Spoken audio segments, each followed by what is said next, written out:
What's up, YouTube?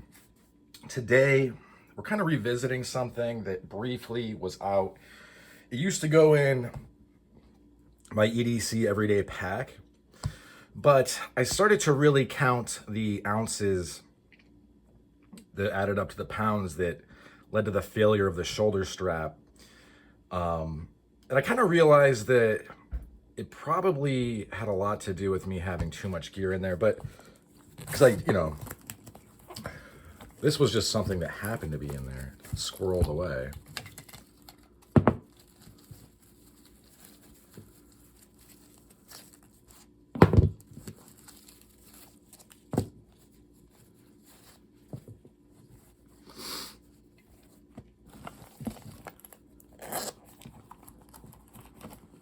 Bunch of batteries. So yeah, basically something goes wrong.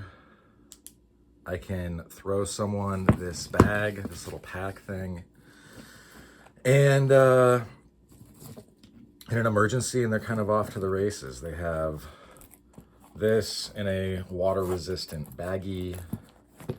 They've got this to keep it from kind of clanking around in there. Also, they can use it to wipe their hands off. I don't know what they can do with it, but this is for like,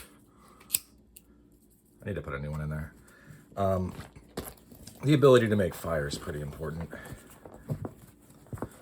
But yeah, I wouldn't, look, the thing about being ready, being prepared, is that it doesn't pay off until something happens that you know that you should be ready for, but you're counting on not happening. It's almost always bad things.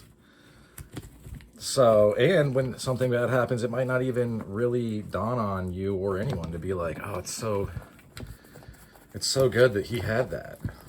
You know what I mean? It might not. Yeah, this is a rogue. Is it road guard or roll guard? Because if you're, searching a place, you're going to want them to be able to see you. You could also just use this to mark somewhere, like a door or something from afar.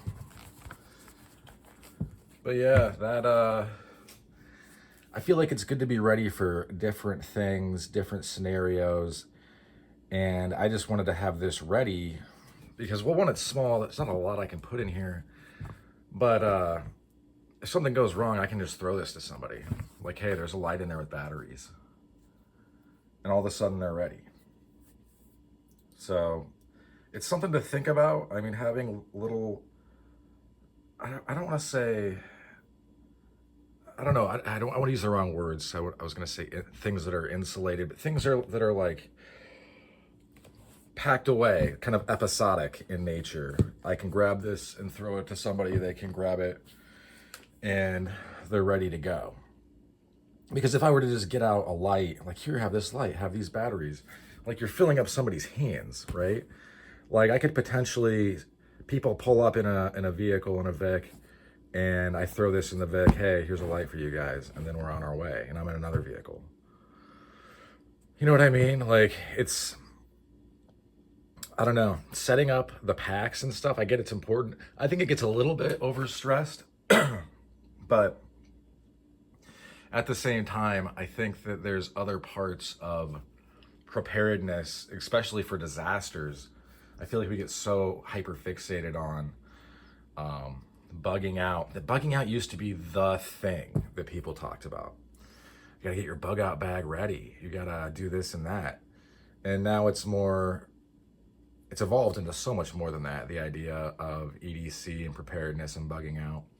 And EDC has become this thing that is a day-to-day occurrence.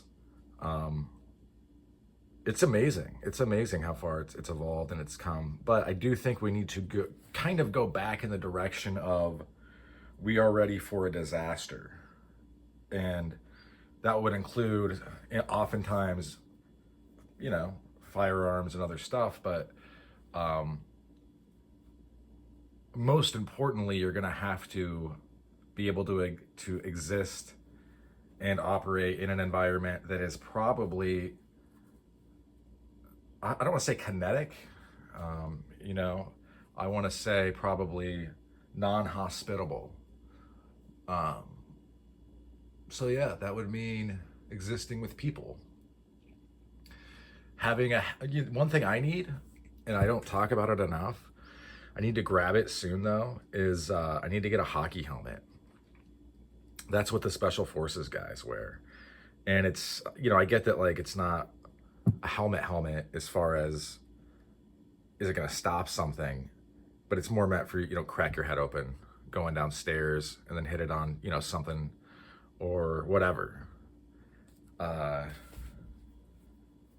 So yeah, anyway, figured I would get this on the channel, give it its own video, and talk a little bit about, because if you think back, depending on how long you've been into this stuff, if you think back to like 2010, to where the preparedness idea and community, if you want to call it that, was to where it is now, there's way more Gucci gear, and I get that there are a lot more people with nods, so to speak. And maybe the BMI of the average person has gone down who is into this stuff. But what I think we've gotten way far away from is like, we're not, if the lights turn off and don't come back on, you're not necessarily in Mogadishu. You know what I mean? Like, you are still where you were before, but now you need to get water, and you need to get food, and you need to communicate, probably at some point with the authorities, or until the lights come back on and things go back to normal. Whether you're in a WROL or a limited kind of gray area between that and, ROL and WROL without rule of law. And these were, you don't really hear the idea of being without rule of law thrown around a whole lot anymore. That was something that you heard constantly 15 years ago that has just kind of gone by the wayside. And granted, I mean, I get that for a lot of you 15 years ago, you were like in high school or maybe kids, but a lot of us weren't. And I just feel like there's like this huge gap in, it's not really skill set. It's more of an intentionality. It's more of like what are you intending to do? Because the defense of self is obviously very important, but it's important because defending yourself sustains yourself. If you think about it, that sustainment is defending yourself presupposes sustainment. If I'm going to sound like a philosopher / jurist for a second, and you can't do that if you don't have food. You can't do that if you don't have water. And honestly, you probably can't even fight with everybody for those things. You're going to have to work together almost immediately. So it makes sense to have stuff like this where it's like, hey, you, bam. And most likely you would throw this to a friend because now you can identify that friend.